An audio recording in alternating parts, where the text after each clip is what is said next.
میں کوئی اپنی علم اتنی جھاڑ رہا نہ آپ کی حقارت بیان کر رہا ہوں. اپنے آپ سے کویسچن کر لیں, کاپی اور پین لیجئے گا, گھر میں آج جائیے گا, کن چیزوں سے نماز ٹوٹتی ہے وہ ذرا لکھیے گا. آپ کو خود پتہ چل جائے گا. آپ شاید ایک آدھ چیز ہی لکھ سکیں گے کہ بھئی چلو وضو ٹوٹ گیا, نماز ٹوٹ گئی, ٹھیک ہے. اس کے بعد ذہن خالی. کیوں؟ ہم نے سیکھا نہیں نا. یاد رکھیں کہ جو علم سیکھے بغیر بعض اوقات نماز پڑھتا ہے, میں نہیں کہتا ہوں, آپ کے نبی ارشاد فرماتے ہیں ایک بندہ 60 برس تک نماز پڑھتا ہے لیکن اس کی ایک بھی نماز اللہ کی بارگاہ میں مقبول نہیں ہوتی, اس لیے کہ وہ رکوع صحیح کرتا ہے تو سجدہ غلط کر دیتا ہے, اور سجدہ صحیح کرتا ہے تو رکوع غلط کر دیتا ہے.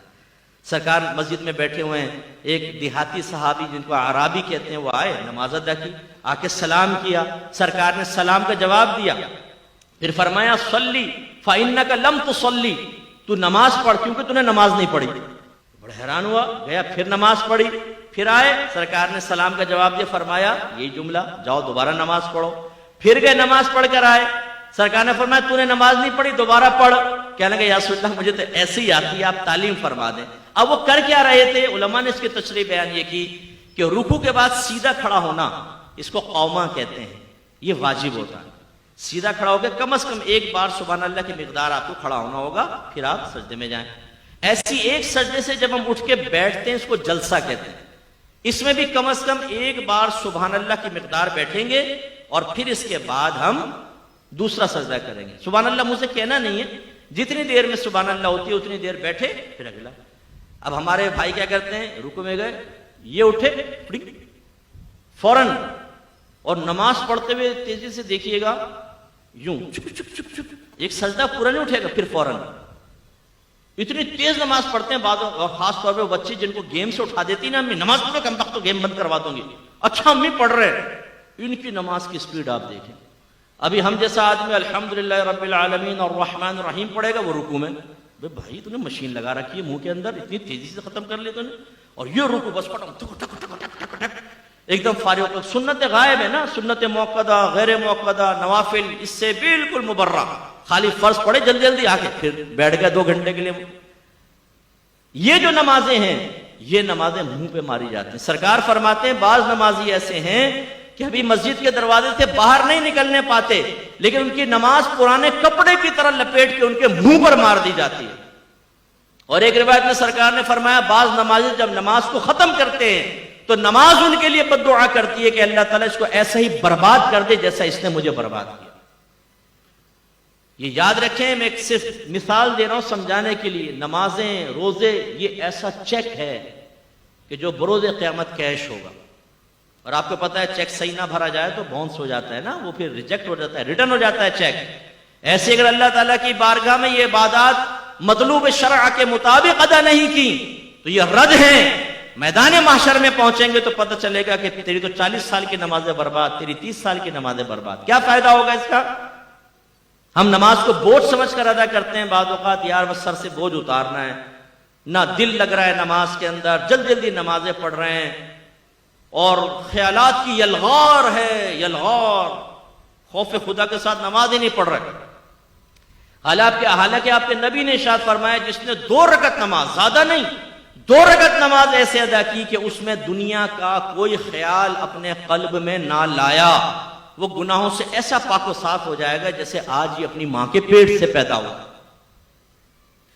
لانا فرمایا آنا نہیں, خیالات تو آئیں گے, ایک شیطان ہے جو خیال ڈالے گا, لیکن ہمارا کام کیا تھا, خیال آیا اس کو فوراً ٹال کر اللہ کی طرف متوجہ ہوئے. اللہ کی طرف متوجہ ہونے کا مطلب کیا ہے؟ تو ذات باری تعالیٰ کا تصور تو نہیں آئے گا نا بھائی ذہن میں. جو نبی نے فرمایا تم ایسے نماز پڑھو جیسے تم اللہ کو دیکھ رہے ہو. اگر تم اللہ کو نہیں دیکھتے تو وہ تو تمہیں دیکھ ہی رہا ہے, تو اس کے دیکھنے کا یقین ذہن میں حاضر کریں. یا پھر جیسے مدینے کا تصور کر لیا, مکے کا تصور, موت کو یاد کر رہے ہیں, میدان محشر, پل صراط, جنت, دوزخ, یہ ذہن میں لا رہے ہیں. یہ دنیا نہیں ہے, یہ آخرت. یہ خیالات آ جائیں. اور اسی طرح اگر کوئی خیال آ گیا زوجہ کا, بچوں کا, کرکٹ کا, کاروبار کا, جیسی آئے فوراً چھٹا کریں. یہ نہیں کہ آپ سوچنا شروع کر دیں.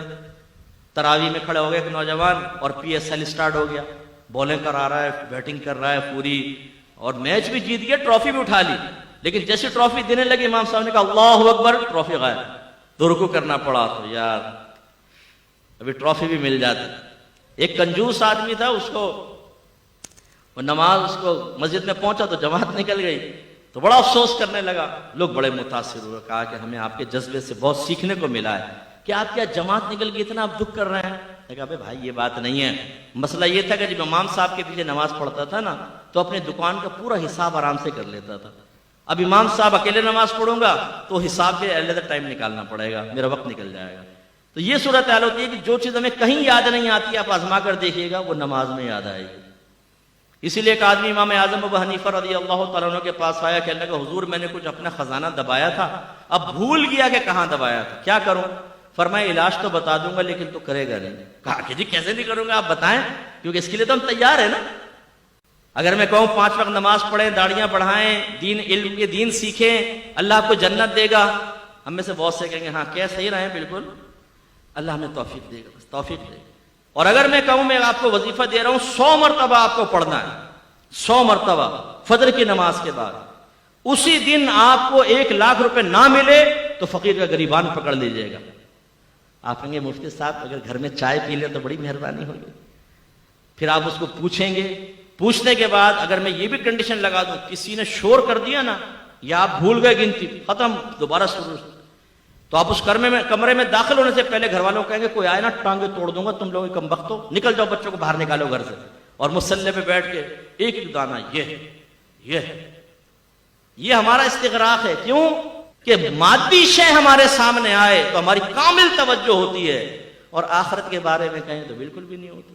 تو اللہ کے نبی نے یہ فرمایا 2 رکعت نماز، دنیا کا خیال نہ لاؤ، گناہوں سے ایسے پاک و صاف ہو جاؤ گے جیسے آج ہی ماں کے پیٹ سے پیدا ہوں. لیکن یہ بھی میرے نبی نے ارشاد فرمایا، علامہ آلوسی نے اس حدیث کو نقل فرمایا، سرکار نے فرمایا آخری زمانے میں ایک شخص بھی مسجد میں ایسا نہیں ہوگا جو خشوع و خضوع کے ساتھ نماز ادا کرنے والا ہو، یعنی ہر ایک دنیا کے خیالات میں مگن کھویا ہوا ہوگا.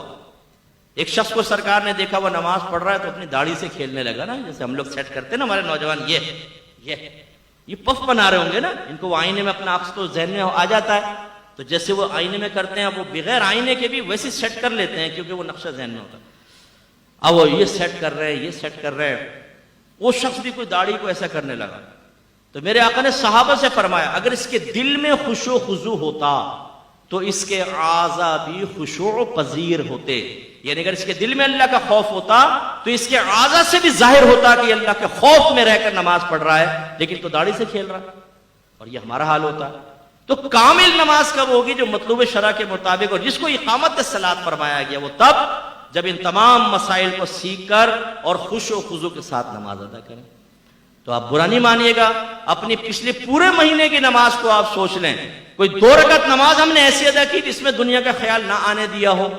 میری کوشش ہوتی ہے، اللہ مجھے عجب خود پسندی سے بچائے، میرے رب کا ہی کمال ہوتا ہے سب، لیکن میری کوشش ہے کہ میں لوگوں کو اصل دین کی طرف لے کر آؤں، احتساب کی طرف لے کر آؤں. اللہ جس کو توفیق دے. تو میں جب جمعے کی نماز پڑھانے لگتا ہوں تو میں سب کو کہتا ہوں یہ 2 رکعت نماز حدیث سنا دیتا ہوں اور کہتا ہوں کم از کم یہ 2 رکعت نماز ایسی پڑھنی ہے کہ دنیا کا کوئی خیال دل میں نہ آئے. ہمت کیجئے گا. پھر تکبیر لگاتے ہیں، اللہ تعالیٰ یقیناً بہت سوں کی مدد کرتا ہوگا، اور ہو سکتا ہے میرے پیچھے جو نماز پڑھ کے نکلتا ہو وہ گناہوں سے ایسا پاک و صاف ہو چکا ہو جو آج ہی اپنی ماں کے جیسے اپنے ماں کے پیٹ سے آج ہی پیدا ہوا ہے. یہ تو اللہ کا کرم ہے نا، جس کو اللہ تعالیٰ توفیق دے دے. تو یہ ہمیں بھی کرنا چاہیے.